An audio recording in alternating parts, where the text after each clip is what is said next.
California's green energy dream turning into a nightmare for millions, and Biden sees it as a blueprint for the rest of the country.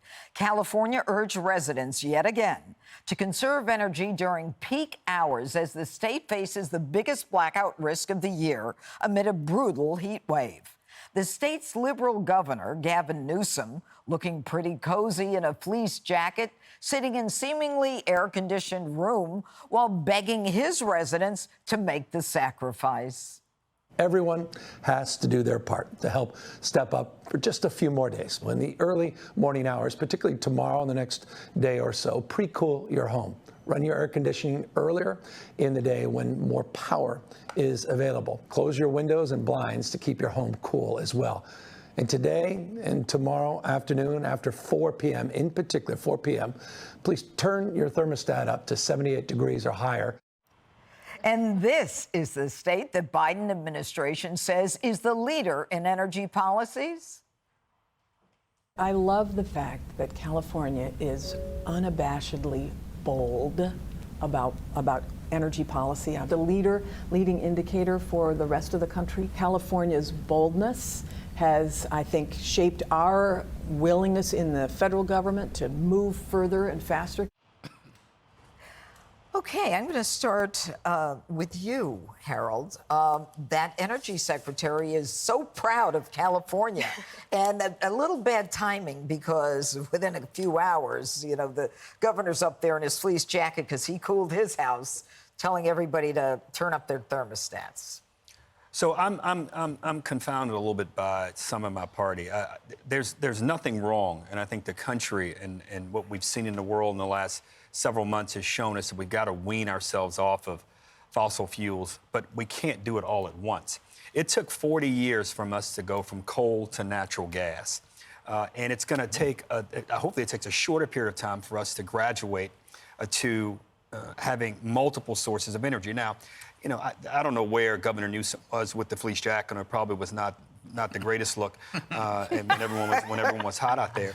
But I like big, bold ideas like the former governor of Michigan, energy secretary. You think about what we celebrate today, the release of the iPhone 14. Steve Jobs was as big an entrepreneur, as big a thinker, as big a darer and biggest dreamer, and frankly was criticized often. You identified a woman in your OMT a few days ago, Madam C.J. Walker, who was the first female self-made millionaire. She was criticized in her lifetime for having big dreams. She was also African-American. I think about Elon Musk. I think about President Trump and Operation Warp Speed. I think about Biden with the moonshot in cancer. And I even think about Kennedy and putting us on the moon. So I'd rather be around big-minded people with big dreams who are big darers than I would little-minded, short-sighted people when we face big challenges. Now, Democrats, we need an all-of-the-above energy strategy. But Harold, turning down the thermostat isn't a big idea. Well, then let me go to you, Greg. I mean, the truth is that what you have to have is a transition. Yes, and, you know, right. The big idea is great, except you don't want to punish people along the way. I would agree. So go ahead, Greg. Well, California is literally in a bad state, right? But how did it happen? That's the thing. And I have to look at this because my opinions have been shifting. It's not climate change that has done this. It's the climate change activists that poisoned the dialogue with hysteria for 30, 40, maybe 50 years. I mean, imagine if instead of crying wolf, they were talking wolf, right? It might have actually, if you remove the constant hyperbole, somebody like me would have actually been on your side. But I became so cynical and distrustful and alienated by these people that were constantly fear-mongering. I didn't trust them at all. And then I saw that the fear-mongering was becoming like a cash cow. You could see it in the media. There were all these specials about it. Everybody's talking about it. If you want to get a good magazine portrait or interview on you, talk about the environment. It's suddenly everybody was talking about climate because it was good for their pocketbook, and that made me think it was even more suspicious. So all of this has had terrible consequences. One, it falsely smeared clean alternatives like nuclear power. It's taken decades for nuclear power to climb back on its feet, and it all was due to hyperbole. And then you have people like me who could not take the shrieking psycho brats, like Greta Thunberg screaming at me, she probably did more to undermine the green movement than Monsanto. Because you can't take it seriously when you have a woman or a girl going, how dare you? How dare you? Well, how dare you? Yeah, Crazy lady. Dana, when California passed a law saying that you couldn't buy any gas-powered cars after 2035, Virginia says, hey, we're tied into this ridiculous legislation, and they're trying to wean their way out of that. How do you think that happened, and like, where do they go? Well, it's really interesting. Several state legislatures decided to do what California did, and this is part of the way that the Democrats were figuring out a way to get a federal law, basically, that they couldn't pass in the Congress. So they're like, well, if California does it, and then if we hitch our wagons to them and we make it mandatory that you have to stay with them, then we'll be on the hook for it as well. So that it was clever, but it also is going to come back to bite them. How does California think it's going to go when electric cars go from 15% today to 100%, and they're not building any new electricity? This doesn't, or building any more energy capacity. In addition, they just passed $300 billion of aid to green energy companies in the Inflation Reduction Act. And then they put a very effective Democratic operative in charge of giving out that money, John Podesta. John Podesta, this will be Solyndra 3.0. Yep. And unlike the school money that wasn't spent, believe me, $300 billion is going to get spent. And I'm all for a big idea. But I don't know if you're going to get one from here. In the meantime, also, I point out in Europe, they're about to have a very dark and cold winter because they've had terrible policies that have led them to this moment. We're going to have a geopolitical crisis on our hands. We're probably going to have to figure out a way to go out there and do even more to help them.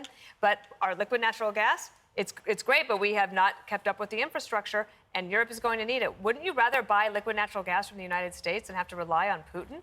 I mean, obviously, this is a huge, huge problem, and California is a warning for all of the rest of us. You know, Jesse, just as Dana said, I mean, California has also shuttered a whole bunch of gas-powered plants. So they're making it even worse for themselves. And the electric grid that's right on the edge right now doesn't even have the number of electric cars that's going to be on there. So yeah, it's a fragile grid. Pretend California is my body.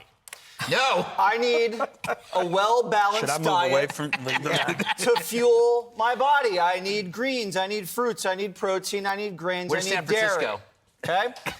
You don't all of a sudden just give your body greens. You know, as much as we want to eat cheese That and is bread, such you a don't good just analogy. give your body cheese and bread. You need a well-balanced energy diet, just like you do this one. It's a fad. 100% green is a fad. It can't happen. And that's why they're saying we're going to get rid of natural gas and coal and nukes. And then they keep pushing back the deadline because it doesn't make any sense. You know what they're doing in LA and some of the poorer neighborhoods to power their homes? They're burning kerosene. They're burning diesel because that's the only thing they can do to keep their lights on. There's a solar power plant in Southern California. It is 350,000 square miles. And it only powers 140,000 homes.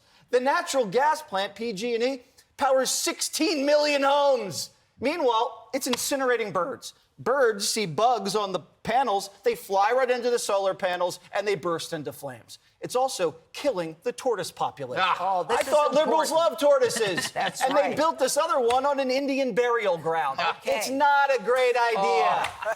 The Brady you guys Bunch said cared that was about that wrong. stuff. You don't next. do anything on Indian burial grounds. Never. Okay, It's cursed. never. Hey, Sean Hannity here. Hey, click here to subscribe to Fox News YouTube page and catch our hottest interviews and most compelling analysis. You will not get it anywhere else.